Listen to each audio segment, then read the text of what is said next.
सो हे WhatsApp guys, मैं लेके आ चुका हूँ ऊपरमैन जीरो से हीरो के सीज़न 3 का पार्ट 10 लेके। और गाइस जो चूज टू गर्ल वाली स्टोरी है ना गाइस, वो अभी जस्ट रिसेंटली मैं बना ही रहा हूँ। मतलब कि वो चल रही है और भाई मतलब कि हो सकता है कि कल या परसों तक वो स्टोरी भी आ जाए। क्योंकि गाइस मैंने उसके बारे में उस स्टोरी के अंदर बहुत कुछ सोचा था, लेकिन कुछ ज़्यादा मिला नहीं। इसलिए बहुत अच्छे से मतलब कि जो थी ना वो एंडिंग करके मैंने उस स्टोरी को बना दिया है। सो वीडियो को ज़्यादा बकवास नहीं करते हुए सीधा स्टार्ट करते हैं। So let's roll to intro.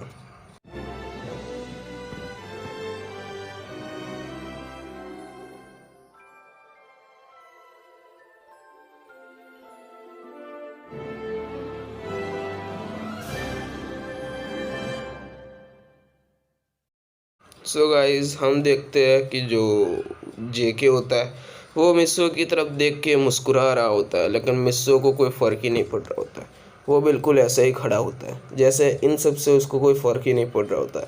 लेकिन वो एक बात ये भी सोचता है कि ये केशव राठी आखिरकार हो है कौन, और इसके पास इतनी कौन सी पावर है कि भाई जेके जितने पावरफुल आदमी को वो मतलब कि अपने काम के लिए रख सकता है। उसके नीचे काम करने वाला जेके खुद इतना पावरफुल है कि मुंबई के आधे भाग को वो संभालता है। और वो मतलब कि ऐसे सोचने लगता है और वो कहता है कि मुझे नहीं पता कि कौन है केशव राठी, लेकिन जिसने मेरी बहन को परेशान करने की कोशिश की है और जो जो भी इस लिस्ट में आने वाला है उन सबको मैं छोड़ूंगा नहीं। चाहे मेरे दुश्मनों को जो सपोर्ट करेगा, चाहे वो कोई भी क्यों ना हो, मैं उसे बिल्कुल नहीं छोड़ूंगा। और ऐसा कह के वो जेके की तरफ बढ़ने लगता है। और अब जेके की हालत भी ख़राब होती जा रही थी, क्योंकि जो जेके था ना वो बहुत ज़्यादा घबराया हुआ था, क्योंकि वो अपने साथ सारे के सारे मतलब कि बंदों को लेके नहीं आया हुआ था और सिर्फ 70% मतलब कि अपनी आर्मी को लेके आया था। लेकिन मिस्सो की जो लड़ाई की स्किल्स है ना उसको देखते हुए उसे लग रहा था कि ये जो 150 लोग हैं ना वो भी कम पड़ेंगे उसके लिए। 200 या 300 लोग भी आ जाएंगे ना तो भी मैं भी शायद मिस्सो को वो मार पाए। और जो जेके मतलब कि होता है ना वो अपने कदम पीछे हटाने लगता है। जेके की हालत ख़राब होने लग जाती है। और जहाँ पे मतलब कि आसपास जो लड़कियाँ थी ना जिन्होंने मतलब कि पहले गांको के साथ मतलब कि मिस्सो को देखा था, वो लोग मतलब कि मिस्सो को देख के मतलब कि बहुत ज़्यादा कहती है कि ये मिस्सो कौन है, शायद गांको का बॉयफ्रेंड है। वो ऐसा ही समझने लग जाती है और अभी भी वो ऐसा ही समझ रही थी। लेकिन जब मिस्सो ने कहा कि वो उसकी बहन है तो मतलब कि उनके दिमाग से मतलब कि गांको और जो मिस्सो के लिए जो चीज़ें चल रही थी वो बंद हो गई। और सारी की सारी लड़कियाँ मिस्सो को इम्प्रेस करने की कोशिश करने लगी। और सारी की सारी लड़कियाँ यही चाह रही थी कि मिस्सो कैसे भी करके यहाँ से भाग जाए या कुछ भी करे लेकिन बच जाए, ताकि वो उसके बाद उसको प्रपोज कर सके। क्योंकि मिस्सो दिखने में बहुत ज़्यादा हैंडसम था और साथ ही साथ मतलब कि वो रेंज रोवर में आया था, इसलिए सबको पता था कि वो बहुत ज़्यादा पावरफुल है। मतलब कि बहुत ज़्यादा अमीर है। और अब मिस्सो की लड़ाई की स्किल्स को देख के तो वो उसके ऊपर तो और भी ज़्यादा इम्प्रेस हो जाती है। उसको लग रहा था कि ऐसा बॉयफ्रेंड अगर किसी को मिल जाए तो उसकी लाइफ तो बिल्कुल सेट हो जाएगी। और जो मिस्सो होता है ना वो जेकी की तरफ जब जब आगे बढ़ रहा था, जेकी की धड़कनें तब तब बढ़ते जा रही थी, जैसे जेके को हार्ट अटैक सा आ जाएगा। और जो जेके होता है ना वो कहता है कि रुक जाओ वहीं पे, वरना तुम्हारे लिए अच्छा नहीं होगा। और मित्सो जो होता है ना वो वहीं पे ही रुक जाता है। और हम देखते हैं कि वहाँ एक कार आती है। वो ब्लैक सेडान कार थी और उसमें से एक आदमी निकलता है। और वो आदमी मतलब कि मिस्सो के पास आता है और कहता है कि बॉस मतलब कि आप यहाँ पे क्या कर रहे हैं, आपने अगर मेरे को बताया होता तो मैं आपको लेने के लिए गाड़ी भेज देता। और मिस्सो कहता है कि कुछ नहीं, जाने दो, वैसे मैंने अपने आने की खबर सिर्फ कुछ ही लोगों को दी थी। और ये जो बंदा होता है ना वो मतलब कि पूरे पूरे इंडिया के अंदर मिस्सो का जितना भी बिजनेस है ना वो सब कुछ यही संभालता है।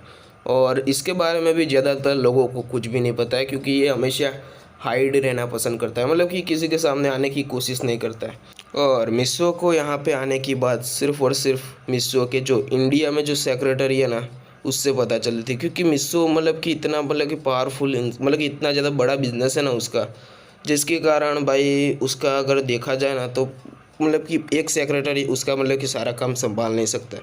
इसलिए मिस्सो ने मतलब कि 4 से 5 सेक्रेटरी रखे थे, और जो ये वाला सेक्रेटरी है ना वो इंडिया और बाकी और थोड़ी बहुत कंट्री को मतलब कि से संभालता है। जब मिस्सो वहाँ पे जाता है तब मतलब कि उस कंट्री के बारे में और सारी चीज़ों के बारे में बताता है।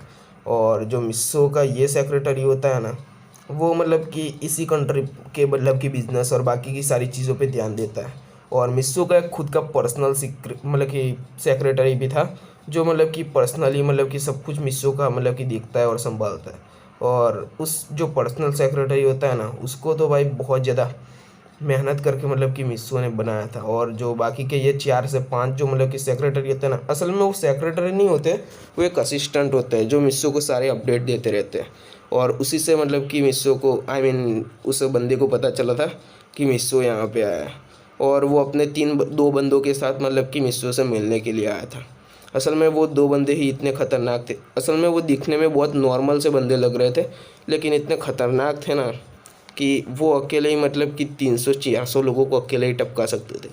वो उनकी फाइटिंग स्किल इतनी हाई थी ना कि कोई सोच भी नहीं सकता है। और वो लोग मतलब कि एक्स कमांडो ऑफिसर थे, मतलब कि उन्होंने कमांडोज़ की भी ट्रेनिंग ले रखी थी। और जो मिस्सो कहता है कि कोई ज़रूरत नहीं है, वैसे मैंने आने की कोई खबर नहीं दी थी।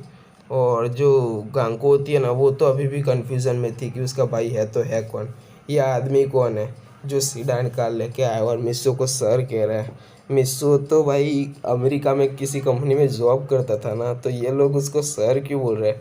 फिर जो मिस्सो गांको की तरफ देखता है और वो समझ जाता है कि अब उसको सच बताना ही पड़ेगा, लेकिन ये जेके वाला मैटर क्लोज हो जाए ना, उसके बाद वो सच बताने वाला है। और ऐसे ही सारी डिस्कशंस हो रही थी, तभी हम देखते हैं कि बहुत सारी गाड़ियाँ मतलब कि वहाँ पे आ रही होती है। वहाँ पे 6 गाड़ियाँ मतलब कि आके रुकती है, और उन 6 गाड़ियों में से मतलब कि जो बीच वाली कार होती है ना, जो 3rd नंबर की मतलब की कार होती है, उसके अंदर से मतलब कि एक आदमी बाहर निकलता है। वो आदमी दिखने में कम से कम 50 या 45 साल का लग रहा होता है, और वो बाहर आ रहा होता है। उसकी थोड़ी बहुत दाढ़ी भी होती है और मूछें भी होती है, और वो बाहर आता है। और उसका ऑरा इतना पावरफुल था ना कि सब लोग उसको देख के मतलब कि वहाँ पे ही जगह से ही कप कपाने लग रहे थे। और वो किसी पे भी ध्यान नहीं देता है, और वो जेके की तरफ देखता है। असल में ये जो आदमी है ना, वो जेके के लिए मतलब कि ये जो है ना, जेके उसके लिए ही काम करता है। लेकिन इस आदमी ने मतलब कि जेके को एक बार रंगे हाथों से पकड़ा था कुछ गलत काम करते हुए, लेकिन जेके ने इससे इतनी बार माफ़ी मांगी कि वो दोबारा नहीं करेगा, दोबारा नहीं करेगा। इसलिए इसने छोड़ दिया था उसको, जेके को। लेकिन ये हमेशा मतलब कि जेके की जासूसी करता रहता था कि क्या है क्या नहीं है। लेकिन जेके को मतलब कि इसको जेके बिल्कुल भी पसंद नहीं था, क्योंकि जेके ने एक बार जो काम किया था ना, उससे वो बहुत ज़्यादा गुस्से में था। लेकिन अभी भी उसके खिलाफ कोई एविडेंस नहीं मिलने के कारण वो जेके के खिलाफ कुछ कर भी नहीं सकता था। और वो चाहता था कि अगर एक बार जेके के खिलाफ कोई एविडेंस मिल जाए तो वो जेके का नाम और निशान मिटा देगा, क्योंकि उसने मतलब कि उस वक्त जितना गलत काम किया था ना, उससे केशव राठी को बहुत ज़्यादा गुस्सा आया था। और वो जो होता है ना, वो जेके की मदद नहीं करना चाहते थे, लेकिन बात उसके खुद के बिजनेस पे आती थी ना, तो फिर वो खुद चल के वहाँ पे आता था। और केशव राठी मतलब कि जैसे ही वहाँ पे आ रहा होता है ना, उसके पीछे 3 से 4 लोग मतलब कि ऐसे ही घूम रहे होते, और उसके अलावा बॉडीगार्ड्स तो अलग से ही थे। ये जो 3 से 4 लोग थे ना, वो हाई ट्रेंड मतलब कि बॉडीगार्ड्स थे, जिनको केशव राठी के आसपास ही रखा जाता था, ताकि केशव राठी को कोई टच भी ना कर सके। और उसके आसपास और भी बॉडीगार्ड्स थे जो कि नॉर्मल ट्रेन बॉडीगार्ड्स थे, लेकिन वो भी बहुत लड़ाई में बहुत काम आ सकते थे। और हम देखते हैं कि जो केशव राठी होता है ना, वो जेके की तरफ आता है, और जेके इतना आदर और सम्मान से उनसे बात करता है ना, कि जैसे वो उनका कोई पालतू कुत्ता हो उस तरह से। लेकिन केशव राठी को ये सब कुछ बिल्कुल भी पसंद नहीं था कि कोई उसके सामने आदर से बात करे। वो उसको पसंद था, लेकिन भाई अपनी बात निकलवाने के लिए इतना मतलब कि गिर जाए और ऐसी हरकतें करे, वो उसको बिल्कुल भी पसंद नहीं था। केशव राठी अपनी दमदार आवाज़ में कहते हैं, खड़े हो जाओ। और जो जेके होता है ना, वो बिल्कुल कुछ भी मतलब कि किसी पैट की तरह खड़ा हो जाता है। और भाई वो खड़ा हो जाता है। फिर जो केशव राठी होता है वो कहता है कि बताओ क्या प्रॉब्लम है। और जेके जो होता है ना वो उसको बनी बनाई कहानी बता देता है कि मिस्सो ने उसके साथ क्या किया है क्या नहीं किया है। फिर जो केशव राठी होता है ना उसको जेके पे शक हो रहा था, क्योंकि भाई कोई भी बंदा जानता है कि जेके इतना पावरफुल है और इतना ख़तरनाक है, तो वो डायरेक्टली उससे पंगा क्यों लेगा। और फिर वो मिस्सो की तरफ देखता है और मिस्सो की तरफ देखता है और कहता है कि अच्छा तो ये बंदा था। फिर जो केशव राठी होता है ना वो मिस्सो के पास आने लगता है, लेकिन मिस्सो को कोई फ़र्क ही नहीं पड़ रहा था, जैसे कोई केशव राठी नाम का बंदा उसकी डिक्शनरी में था ही नहीं। और जो उसके बाजू में बंदा खड़ा होता है ना वो केशव राठी को देखता है और वो चौंक जाता है कि ये बंदा यहाँ पे क्या कर रहा है। लेकिन वो मिस्सो के साथ बिल्कुल भी खड़ा, बिल्कुल एक साथ एक बॉडीगार्ड की तरह खड़ा रहता है और वो मिस्सो के आगे आ जाता है और कहता है कि कहिए क्या बात है, आपको कुछ काम है। बिल्कुल दमदार आवाज़ में वो बंदा कहता है, जैसे केशव राठी उस बंदे को पहचान चुका था। वो जान चुका था कि ये बंदा कोई ना कोई तो पावरफुल है, क्योंकि उसकी आवाज़ इतनी दमदार थी ना कि केशव राठी किसी की पर्सनालिटी को देख के ही समझ जाता था। और उस बंदे के आसपास ज़्यादा बॉडीगार्ड नहीं थे, इसलिए वो समझ चुका था कि ये बंदा खुद ही हाई हाई ट्रेन मतलब कि पावरफुल बंदा है, जिसको बॉडीगार्ड रखने की भी ज़रूरत नहीं है। और उसके बाजू में जो दो बॉडीगार्ड है ना वो खुद मतलब कि 300 से 400 मतलब कि बंदों के बराबर अकेले ही काफ़ी है। और जो केशव राठी होते हैं ना वो कहता है कि मुझे तुमसे नहीं, तुम्हारे पीछे उस बंदे से बात करनी है। वो अपनी दमदार आवाज़ में कहते हैं, वो भी अपनी पावर को कम होने नहीं दे रहे थे। और जो उसके सामने वो बंदा था ना वो भी कहता है कि वो मेरे बॉस है, अगर आपको कुछ भी बात करनी है तो मुझसे कहिए। आपकी मुझे नहीं लगता कि आपकी इतनी औकात है कि मेरे बॉस से डायरेक्टली बात कर सके। और वहाँ पे खड़ा है एक एक बंदा थर थर काँप रहा था। वो कह रहा था कि ये केशव राठी को कह रहा है कि उसकी कोई औकात नहीं कि हमारे बॉस से बात कर सके। और वो लोग सोच रहे थे कि ये बंदा क्या है, लगता है कि मिस्सो के साथ साथ इस बंदे का भी दिमाग मतलब कि पगला गया है, ये भी मरने वाला है आज। फिर केशव राठी कह रहा है कि तुम क्या मुझे कह रहे हो कि मेरा किसी के सामने औकात नहीं है, तुम जानते भी हो कि मैं कौन हूँ। फिर वो कहता है कि हाँ जानता हूँ, आप केशव राठी और आपका पूरा मरा महाराष्ट्र में सब कुछ चलता है और आपका महाराष्ट्र में बहुत बड़ा बिजनेस है, तो हम क्या करें। अगर आपने हमारे बॉस के बारे में कुछ भी करने की सोची या फिर आपके दिमाग में कुछ और चल रहा है तो उसे निकाल दीजिए, वरना आपके लिए अच्छा नहीं होगा। आपके पूरे साम्राज्य को बिगाड़ने में मुझे 1 मिनट भी नहीं लगेगी। और उस बंदे की आवाज़ को सुनते ही मतलब कि केशव राठी को पता नहीं क्यों लेकिन पसीना आने लग गया था। वो बंदा बहुत ज़्यादा पावरफुल लग रहा था केशव राठी को, और उसे हो ना हो मतलब कि मिस्सो पे शक हो रहा था कि ये बंदा कोई ना कोई पावरफुल तो हो, वरना जेके जैसे पावरफुल बंदे से डायरेक्टली पंगा लेना किसी के बस की बात नहीं है। फिर जो जेके होता है ना वो कहता है कि आप देख क्या रही है, देख क्या कर रहे हैं सर, मतलब कि इन दोनों को ही मार दीजिए, ये बीच में आ रहा है तो इसको भी टपका दीजिए।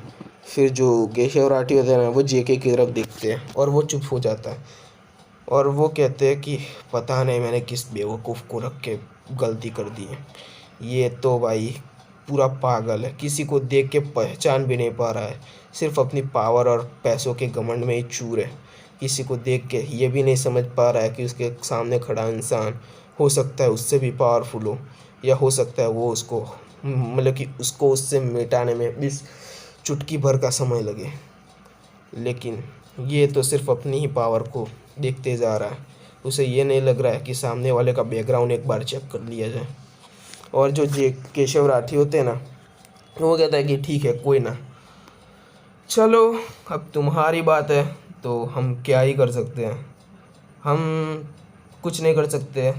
अगर तुम कुछ करना चाहते हो तो जल्दी से मेरे सामने आओ। वो मिस्सो की तरफ देखता है और कहता है अगर तुम्हें हमसे लड़ना है तो आ जाओ सामने, और अगर नहीं लड़ना है तो जेके से माफ़ी मांगो या फिर घुटनों पे बैठ के 100 बार कान पकड़ के माफ़ी मांगनी पड़ेगी।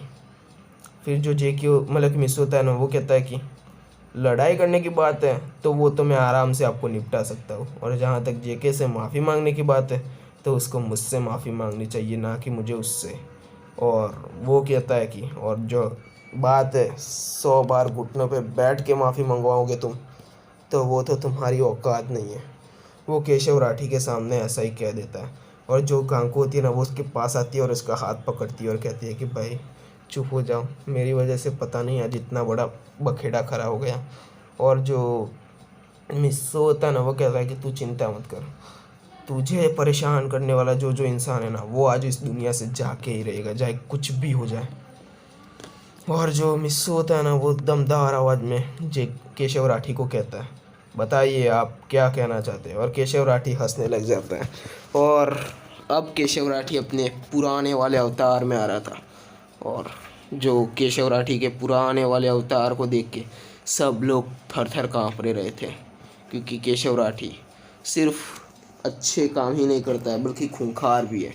अगर बुरे काम करने वाला कोई भी इंसान होता है तो वो केशव राठी के नज़रों से बच नहीं पाता है महाराष्ट्र में। और वो बहुत ख़तरनाक है केशव राठी।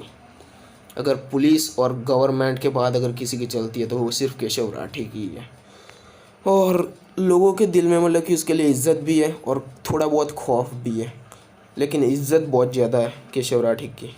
और जो केशव राठी होता है ना, वो कुछ कहता है अपने बॉडीगार्ड से, उससे पहले उसका फ़ोन बजने लग जाता है।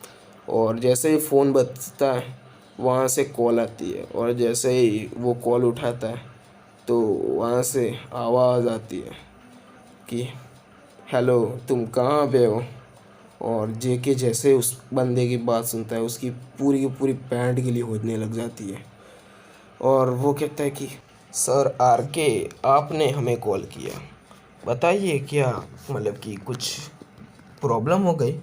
हमारी जब भी बात होती है तब हमारी बिजनेस रिलेटेड या कुछ और ही मतलब कि चीज़ के लिए बात होती है, लेकिन ऐसे अचानक आपने हमें कॉल कर दिया, क्या हमसे कोई गलती हो गई।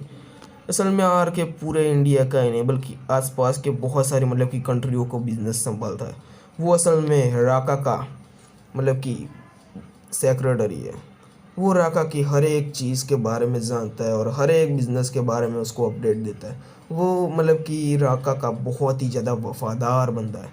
और आज तक केशव राठी ने कभी भी राका से बात नहीं की, सिर्फ एक बार बात की थी, जब उसने पूरे के पूरे महाराष्ट्र में इतना ज़्यादा मतलब कि बिज़नेस को मतलब कि फैला रखा था, इतना ज़्यादा मतलब कि प्रभाव पड़ाया था बिज़नेस का, और इतना ज़्यादा रेवेन्यू जनरेट करवाया था कि जिससे खुद राका भी बहुत ज़्यादा खुश हो चुका था। और उसने खुद उससे फ़ोन पे बात की थी। और ये केशव राठी के लिए बहुत बड़ी बात थी, क्योंकि राका सिर्फ इंडिया का ही नहीं बल्कि आसपास की बहुत सारी कंट्री का बिज़नेस संभालता था। और जो राका होता है ना, वो एशिया का तीसरे भाग का सबसे बड़ा मतलब कि बिज़नेस को संभालता था। और बाकी के 2 भाग में राका के अलावा और 2 लोग संभालते थे।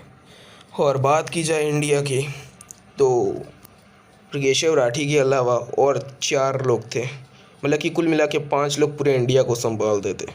और वो मतलब कि अलग अलग जगह पे संभालते थे। जैसे जो केशव राठी होता है वो महाराष्ट्र, गुजरात, मध्य प्रदेश और ऐसे मतलब कि बहुत सारे मतलब कि स्टेट को संभालता था। और बाकी के जो 5 मतलब कि 4 लोग होते हैं ना, वो भी बाकी के स्टेट को संभालते थे। लेकिन केशव राठी इन सब में बहुत ज़्यादा मतलब कि बेहतर था। वो लोग भी बेहतर थे, लेकिन केशव राठी मतलब कि अपने काम को लेके बहुत ज़्यादा सीरियस हो रहता था। और इससे मतलब कि जो आर के होता है ना, और वो और राका दोनों के दोनों उस पर बहुत ज़्यादा खुश होते हैं। और जो आर के होता है ना, वो मतलब कि फ़ोन पे बात ही कर रहा होता है, तभी उसका फ़ोन कोई छीन लेता है और कहता है कि उल्लू के पट्टे, तू क्या कर रहा है वहाँ पे। वो अपनी दमदार आवाज़ में कहता है। और ये बात को सुन के वो पूरी की तरह से हिल जाता है, क्योंकि राका ने खुद उससे बात की थी। असल में राका की जब भी उससे बात होती है वो उसके सेक्रेटरी के थ्रू ही होती है। लेकिन पहली बार राका ने मतलब कि दूसरी बार राका ने उससे बात की थी। पहली बार तब जब उसने बहुत ज़्यादा मतलब कि बिज़नेस में रेवेन्यू जनरेट किया था और बहुत लोगों को नौकरियां भी दिलवाई थी, इसलिए। और जो राका होता है वो कहता है कि हाँ, मैं बात कर रहा हूँ, तेरे सामने जो आदमी खड़ा है ना, उससे माफ़ी मांग और वहाँ से निकल ले। और हो सके तो वो आदमी जो कहता है वो कर। अगर ऐसा नहीं किया तो तू तो मरेगा, साथ ही साथ मेरे को भी मरवाएगा। यहाँ पे मेरा तेरे को कॉल करने से लेके बीपी हाई हो रहा था, तू कॉल क्यों नहीं उठा रहा था। फिर केशव कहता है कि सॉरी सर, मतलब कि हम ऐसे एरिया से आ रहे थे जहाँ पे मतलब कि नेटवर्क नहीं पकड़ा रहा था। फिर जो मतलब कि राका होता है ना, वो कहता है कि जब भी मुझे पता चला कि तू उस आदमी को मारने के लिए आ रहा है, मतलब कि उस आदमी से बात करने के लिए आ रहा है, इसलिए मुझे बहुत ज़्यादा डर लग रहा था। मुझे पता था कि तू कुछ करेगा नहीं, लेकिन फिर भी बहुत ज़्यादा घबराहट हो रही थी। जल्दी से जो भी हो सके वो कर, लेकिन जब तक वो आदमी तुझे माफ़ ना करे तब तक वहाँ से निकलने की ज़रूरत नहीं है। और उस आदमी को मतलब कि इम्प्रेस करने के लिए तुझे जो बन सकता है वो कर, लेकिन कैसे भी करके उस आदमी से मतलब कि माफ़ी मांग के वहाँ से निकल जा। और हो सके तो उस आदमी से पंगा लेने की कोशिश बिल्कुल भी मत करना। जी जी बॉस। और ऐसा कह के केशव राठी कॉल कट कर देता है। उसकी खुद की भाई हालत ख़राब होती है कि राका खुद कॉल कर रहा है और उससे इतना डर रहा है कि उस आदमी से माफ़ी मांग। अब उसे मिस्सो से काफ़ी ज़्यादा घबराहट होने लग रही थी और उसे लग रहा था कि जेके ने आज बहुत बड़ी मुसीबत में पड़वा दी है। उसके सामने खड़ा आदमी कोई मामूली आदमी तो मुझे लग ही नहीं रहा है। और वो कहता है कि ठीक है, अब मुझसे पास बस एक ही रास्ता है। और जो मतलब कि लोग होते हैं ना, वो भी शौक में थे कि केशव राठी किसी को सर कह के बुला रहा है। और उसे नहीं लग रहा था कि केशव राठी किसी के लिए काम कर रहा है, लेकिन इस बात को सुन के उन लोगों को भी बहुत ज़्यादा घबराहट हो रही थी कि केशव राठी से भी ऊपर कोई इंसान हो सकता है। तो सोचो वो इंसान कितना ज़्यादा पावरफुल होगा जो केशव राठी से ऊपर होगा, और केशव राठी जैसे लोग उसके लिए काम करते हैं। और जो मतलब कि लड़कियां थी ना, वो सब कुछ यही सोच ही रही थी। सो गाइस, आज की स्टोरी बस यहीं तक थी। सो मिलते हैं नेक्स्ट पार्ट में, तब तक ले बाय बाय गाइस। जानता हूँ गाइस आपको ये स्टोरी थोड़ी बहुत मज़ेदार लगी होगी, लेकिन गाइस नेक्स्ट पार्ट होने वाला है ना गाइस, वो मे भी शायद आपको थोड़ा इंटरेस्टिंग लगे। इसकी मैं पूरी कोशिश करूँगा। सो मिलते हैं नेक्स्ट पार्ट में, तब तक ले बाय बाय गाइस।